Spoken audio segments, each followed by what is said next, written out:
La plupart des seniors croient que les vrais dangers viennent des plats industriels, des desserts sucrés ou des fast-foods. Mais il existe un piège bien plus discret. Un légume apparemment sain, présent dans presque toutes les cuisines, capable d'altérer la mémoire, de troubler la concentration ou même de déséquilibrer la tension, surtout après 60 ans.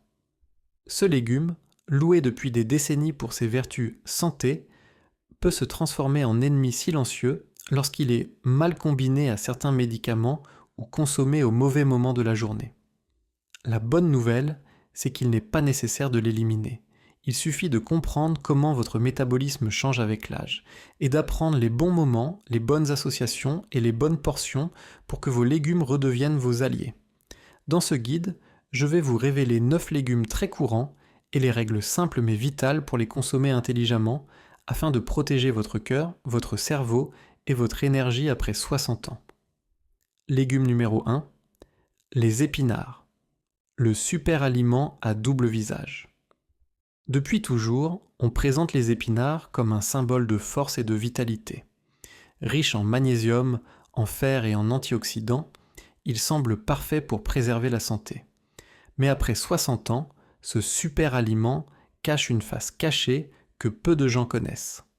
Les épinards sont particulièrement riches en oxalates, des composés végétaux qui, chez un organisme jeune, sont facilement éliminés par les reins. Or, avec l'âge, la filtration rénale ralentit. Et lorsque ces oxalates s'associent à un excès de calcium ou de vitamine D, souvent présents dans les compléments alimentaires, ils peuvent former de minuscules cristaux.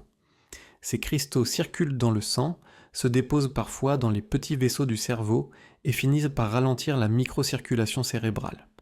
Résultat, maux de tête, perte de mémoire, vertige et, dans certains cas, micro-AVC silencieux qui passent inaperçus. Conseil.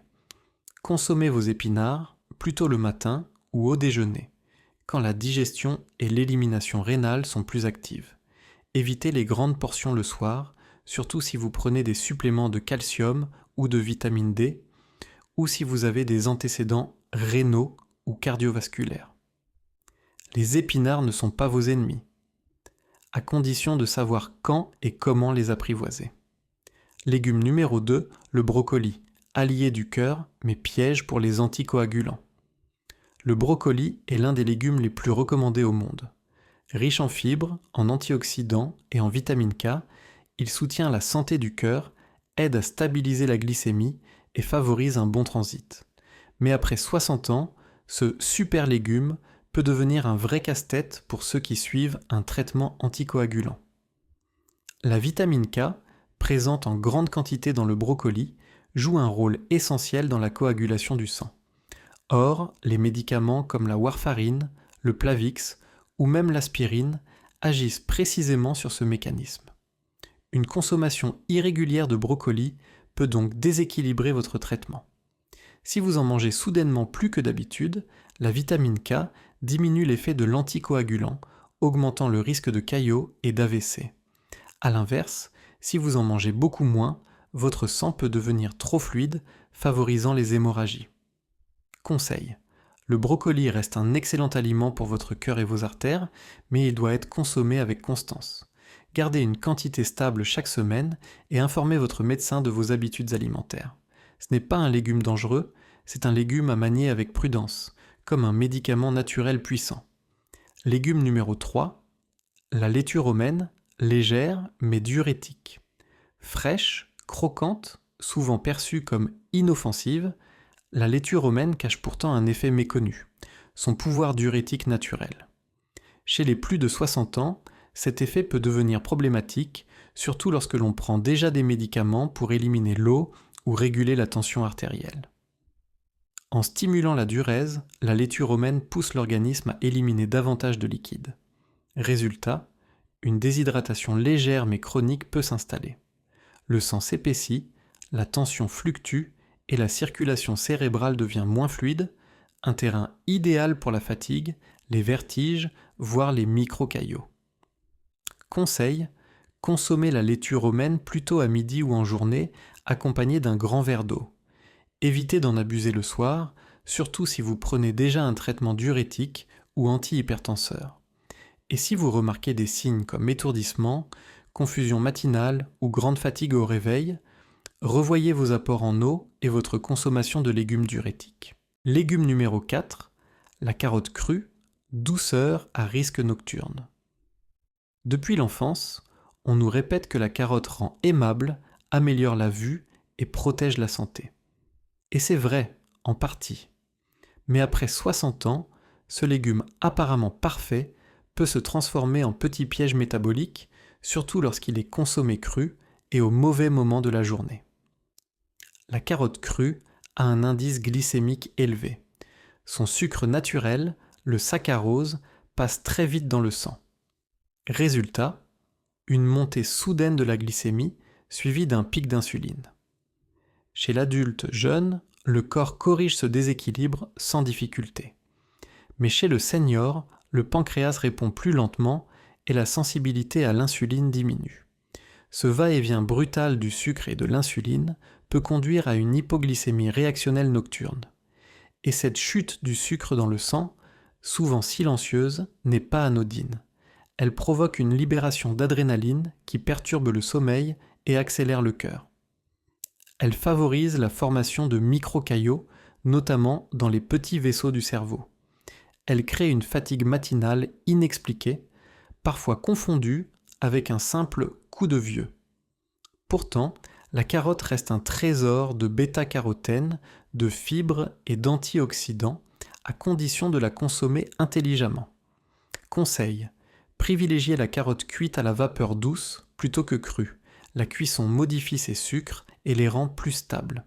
Mangez-la en journée, au déjeuner, jamais le soir. Associez-la à une source de protéines, œufs durs, yaourt, pois chiches, ou de bonnes graisses, huile d'olive, avocat, noix, pour ralentir l'absorption du glucose. Et si vous souffrez de diabète, d'hypertension ou de fatigue chronique, parlez-en à votre médecin. Il pourra ajuster votre alimentation sans vous priver du plaisir des légumes sucrés. En résumé, la carotte crue n'est pas votre ennemi, mais elle exige un peu de stratégie après 60 ans. Bien utilisée, elle reste un allié du cœur et de la vision mal placée, elle peut troubler votre sommeil et épuiser vos artères. Légume numéro 5, l'ail, remède naturel ou danger silencieux. Depuis des siècles, l'ail est célébré comme un aliment médecine. On lui prête des vertus presque miraculeuses: abaisser la tension, renforcer l'immunité, purifier le sang. Et ces bienfaits sont réels, mais avec une nuance essentielle après 60 ans. L'ail contient de l'allicine, un composé soufré aux puissants effets anticoagulants. C'est lui qui rend le sang plus fluide, améliore la circulation et protège contre les caillots. Mais lorsque ce mécanisme s'ajoute à un traitement médical comme la warfarine, le Plavix, l'aspirine ou d'autres anticoagulants, le risque s'inverse. Le sang devient trop fluide et les micro-vaisseaux cérébraux peuvent se fragiliser. Ce déséquilibre est souvent silencieux. Il ne provoque ni douleur ni alerte immédiate, mais les premiers signes doivent être pris au sérieux. Saignement de nez inhabituel, gencives fragiles ou bleues inexpliquées. Fatigue persistante, due à une baisse du fer. Maux de tête inhabituels, parfois signe d'une hémorragie microscopique. Chez les seniors, la combinaison ail cru plus médicaments fluidifiants est donc un risque caché. Et les compléments à base d'extraits concentrés d'ail, souvent vendus comme naturels, peuvent aggraver ce danger. Conseil: consommez l'ail cuit, intégré dans les repas. Cela réduit son effet anticoagulant tout en conservant ses bienfaits digestifs et immunitaires. Évitez les gélules ou concentrés d'ail sans avis médical. Si vous êtes sous traitement anticoagulant, ne changez rien sans en parler à votre médecin. Et surtout, surveillez les signes de sang trop fluides, saignements répétés, fatigue anormale, confusion soudaine. L'ail reste un allié précieux pour le cœur et la longévité, mais après 60 ans, il doit être utilisé avec discernement. Car même le meilleur des remèdes peut devenir nocif lorsqu'il s'ajoute au mauvais traitement. Légume numéro 7, le maïs doux, sucré mais trompeur. Sous ses airs innocents, le maïs doux n'est pas tout à fait un légume. C'est un féculent déguisé, riche en amidon et en sucre rapide. Chez les adultes jeunes, cette énergie est vite utilisée. Mais après 60 ans, le métabolisme ralentit et ce sucre soudain dans le sang devient un véritable défi pour les artères et le cerveau. Lorsqu'on mange du maïs seul, surtout le soir, il provoque une montée rapide de la glycémie suivie d'une chute brutale. Ce yo-yo glycémique fatigue le pancréas, déclenche des microspasmes des vaisseaux cérébraux et accentue le risque de microcaillots nocturnes. À long terme, ce mécanisme participe à la résistance à l'insuline, aux troubles de la mémoire et à la prise de poids abdominale. Et ce n'est pas tout. La plupart des maïs en conserve ou surgelés subissent une transformation industrielle qui détruit leurs fibres et leur magnésium protecteur. Certains contiennent aussi des résidus de sirop de maïs, un sucre concentré qui accélère le vieillissement cellulaire. Ce qu'il faut retenir, le maïs doux n'est pas mauvais en soi, mais mal placé dans la journée, il devient un ennemi discret. Ainsi consommé, le maïs redevient ce qu'il aurait toujours dû être, un petit plaisir sucré sous contrôle, et non une menace silencieuse pour votre cœur et votre cerveau. Légume numéro 8, l'asperge, élégante mais diurétique. L'asperge a tout pour plaire. Légère, raffinée, riche en fibres et en antioxydants. Mais derrière son apparente perfection se cache une propriété souvent négligée, son effet diurétique intense. Chez un organisme jeune, cette élimination d'eau est bénéfique. Elle nettoie les reins et allège la circulation. Mais après 60 ans, lorsque le volume sanguin et la tension sont plus fragiles, cet effet peut se retourner contre vous. Une consommation le soir, en particulier, peut entraîner une déshydratation nocturne, épaissir le sang et favoriser la formation de microcaillots, surtout si vous prenez déjà des médicaments diurétiques ou antihypertenseurs. De plus, l'asperge contient des composés soufrés, comme l'asparagine, qui, s'ils sont consommés en excès, peuvent accentuer la fatigue rénale.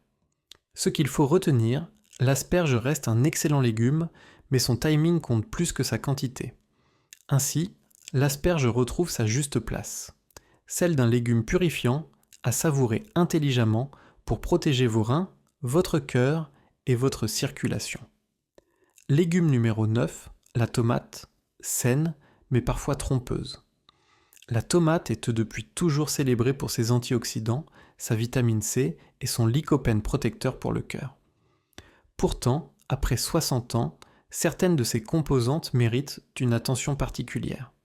Les tomates contiennent des histamines, des tyramines et de la solanine, des composés naturellement présents mais potentiellement problématiques pour les seniors.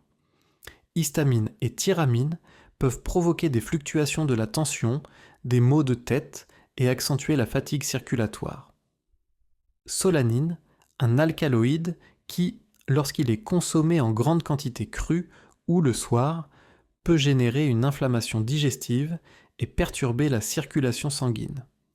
Ces effets sont particulièrement sensibles lorsque le corps vieillit, que la filtration rénale ralentit et que la tolérance aux composés végétaux s'altère. Conseil: consommez les tomates avec modération. Privilégiez la cuisson, sauce maison, soupe, ratatouille, pour réduire la solanine. Associez-les à des aliments riches en magnésium. Légumes verts, noix, graines, pour soutenir la circulation et calmer la tension.